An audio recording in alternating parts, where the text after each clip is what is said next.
시간이 지나도 분이 풀리지 않고 나에게 해를 가했던 그 사람은 아무 일 없다는 듯이 살아가는 모습을 보자면 억울함이 치밀어 오르기도 합니다. 용서는 말처럼 결코 쉽지 않습니다. 우리는 용서를 해야 한다는 것은 알고 있습니다. 성경에서도 이 용서를 강조하고 예수님은 7번씩 70번이라도 용서하라고 하셨습니다. 그러나 우리는 현실에서는 이게 너무 어렵습니다. 어떤 상처는 너무 깊고 어떤 배신은 도저히 잊혀지지가 않는 것입니다. 시간이 지나도 분이 풀리지 않고 나에게 해를 가했던 그 사람은 아무 일 없다는 듯이 살아가는 모습을 보자면 억울함이 치밀어 오르기도 합니다. 하나님, 용서하고 싶은데 마음이 따라주지 않습니다. 이런 기도가 절로 나오게 되는 것입니다. 그러나 여러분, 용서는 감정이 아닙니다.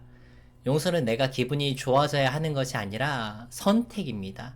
어떤 사람은 내가 아직 용서할 준비가 안 됐어. 마음이 풀리면 그때 용서할게요 라고 말합니다. 그러나 용서는 마음의 준비를 기다린다고 되는 것이 아닙니다. 하나님이 우리에게 원하시는 것은 용서할 수 있는 상태가 아니라 용서하기로 결단하는 것입니다. 예수님은 십자가에 달리신 그 순간에도 용서를 선택하셨습니다.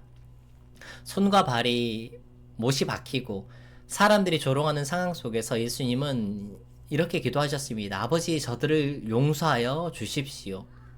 예수님이 고통이 끝난 뒤에 용서하신 것이 아니라 고통 한가운데에서 용서를 선택하셨습니다. 만약 용서가 감정의 영역이라면 예수님도 용서할 수 없으셨을 것입니다. 그러나 예수님은 감정이 아니라 하나님의 뜻을 따라 용서를 선택하신 것입니다. 용서가 유독 힘든 이유는 용서를 오해하기 때문입니다. 우리는 용서하면 상대가 잘못을 면제받고 마치 나만 손해보는 것 같다고 생각됩니다. 저 사람은 진심으로 사과도 안 했는데 내가 왜 용서해야 되지? 난 억울해. 그런데 여러분, 용서는 상대방을 위한 것이 아니라 나를 위한 것입니다. 용서하지 않으면 우리는 과거에 묶여 삽니다. 그 사람을 생각할 때마다 화가 나고 내 안에 쌓인 감정이 나를 억누릅니다. 시간이 지나도 그 상처가 떠오르고 그때마다 감정이 요동칩니다. 용서를 함으로 나는 그 사람과 그 사건으로부터 자유로워질 수 있는 것입니다. 용서는 상대를 위한 것이 아닙니다. 내 영혼을 자유롭게 하는 길임을 반드시 기억하시길 바랍니다. 우리는 용서할 힘이 없습니다. 그 사람을 미워하는 것이 더 쉽고 그 사람도 고통받아야 한다고 생각하는 것이 우리네 마음입니다. 그러나 하나님이 도와주십니다.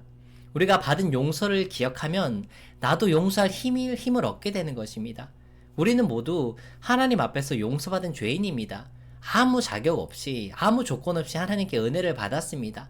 하나님께서 나를 용서하셨듯 우리도 다른 사람을 용서해야 하는 것입니다.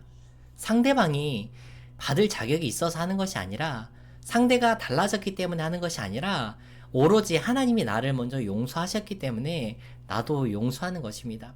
여러분, 용서는 결코 내 힘으로 하는 것이 아닙니다. 하나님이 도와주셔야 합니다. 용서하고 싶은데 마음이 안 따라줄 때 하나님, 제 힘으로는 안 됩니다. 하나님이 도와주셔야 합니다라고 기도하며 나아가야 되는 것입니다. 우리는 할 수 없지만 하나님이 하실 수 있습니다. 내가 용서하기로 결단할 때 하나님이 내 마음을 다스려 주시는 것입니다. 용서는 한 번으로 끝나지 않을 수도 있습니다. 용서했다고 생각했는데 시간이 지나면서 다시 분노가 올라올 때가 있습니다. 그럴 때 우리는 또 하나님께 기도해야 합니다.